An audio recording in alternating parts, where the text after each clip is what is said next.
adalah gembalaku, takkan kekurangan aku. Ia membaringkan aku di padang berumput hijau.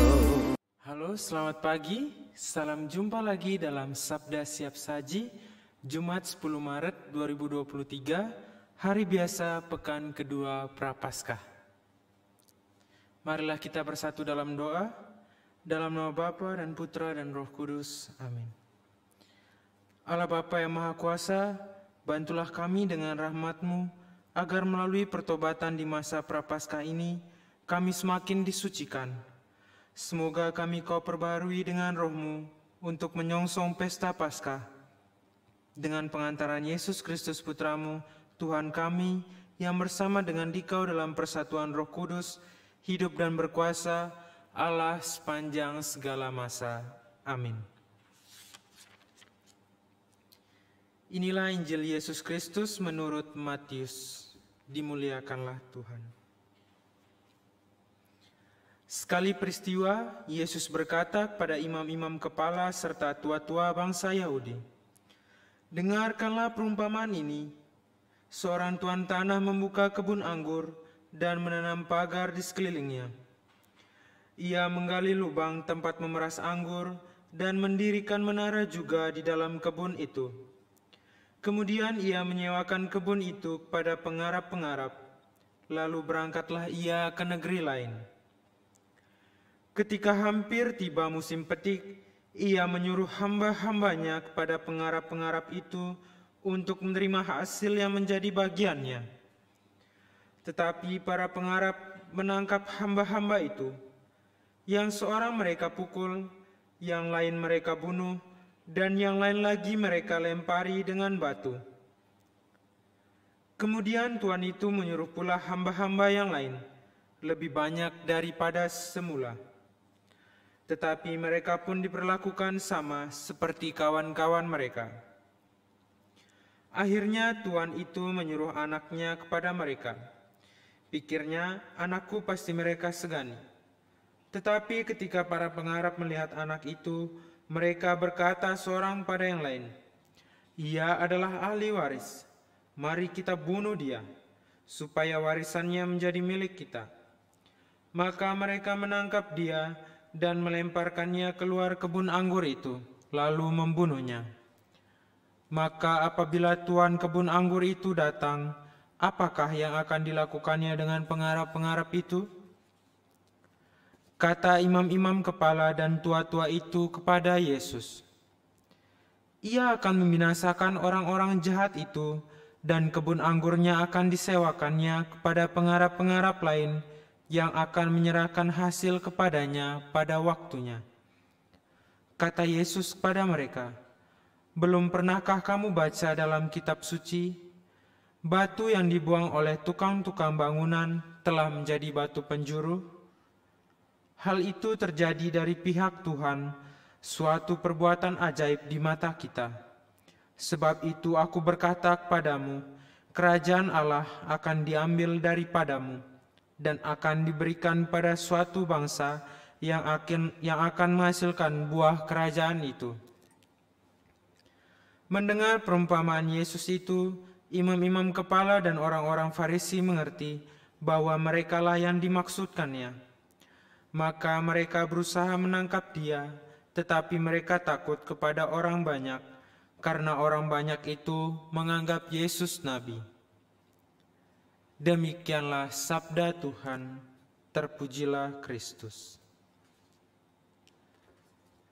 Saudara-saudari yang terkasih, penggemar setia Sabda Siap Saji, pada hari ini Injil mengisahkan bagaimana Yesus menyampaikan sebuah perumpamaan mengenai pengarap-pengarap anggur dan pemilik kebun anggur itu sendiri kepada para imam-imam kepala serta tua-tua bangsa Yahudi. Injil pada hari ini sebenarnya mengisahkan bagaimana Yesus menyindir para imam-imam serta tua-tua bangsa Yahudi karena mereka begitu keras hati, mempunyai pikiran yang dangkal dan mata hati mereka tidak terbuka. Padahal sebelum-sebelumnya Yesus telah memperlihatkan kepada mereka bahwa apa yang Yesus lakukan itu semua adalah sebuah keajaiban dari Allah, keajaiban dari Bapanya. Namun pada kenyataannya yang terjadi adalah bahwa para imam-imam serta tua-tua bangsa Yahudi ini malah menganggap itu sebuah ancaman, malah menganggap itu sebuah kepalsuan, seperti yang dijelaskan dalam Injil pada hari ini, di mana pengarap-pengarap itu digambarkan sebagai para tua-tua Yahudi serta imam-imam kepala, di mana Allah dari dahulu telah mengutus kepada mereka para nabi, bahkan Yesus sendiri anaknya kepada mereka. Namun apa yang terjadi? Mereka malah menolaknya. Dikisahkan di sini mereka malah melempari hamba-hamba yang diutus oleh tuannya itu dengan batu, membuangnya keluar kebun. Tentu dari hal ini kita melihat bahwa orang-orang Yahudi pada zaman itu sungguh keras kepala. Apa yang Injil ingin sampaikan pada kita hari ini? Saudara-saudari yang terkasih, Injil pada hari ini mengajak kita semua agar tidak menjadi seperti imam-imam serta tua-tua bangsa Yahudi, di mana mereka keras kepala, iri hati, hati mereka tertutup akan apa yang telah Yesus perbuat. Terkadang di dalam kehidupan kita sehari-hari, kita menjadi seperti mereka ini, di mana kita merasa ragu-ragu, merasa takut menjalani hidup kita. Kita merasa bahwa kita akan merasa tidak berhasil jika kita melakukan sesuatu. Padahal seperti yang kita ketahui, jika kita beriman, kita akan percaya pada Yesus. Dengan cara apa? Tentunya kita memperbanyak, mendekatkan diri lagi kepada Tuhan lewat doa, baca kitab suci, dan mengikuti misa atau perayaan Ekaristi setiap hari, terkhususnya hari Minggu. Sehingga dengan demikian kita pun akan semakin dikuatkan iman kita, dan kita tidak akan pernah ragu untuk melangkah maju ke depannya, karena kita yakin dan percaya bahwa Tuhan ada selalu di dalam hati kita masing-masing.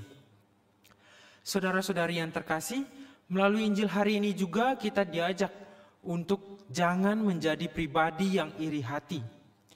Iri hati adalah sebuah kata yang seringkali kita dengar dalam kehidupan kita sehari-hari, baik itu dalam lingkungan, keluarga, tempat kita tinggal, sekolah, kantor, bahkan juga di gereja.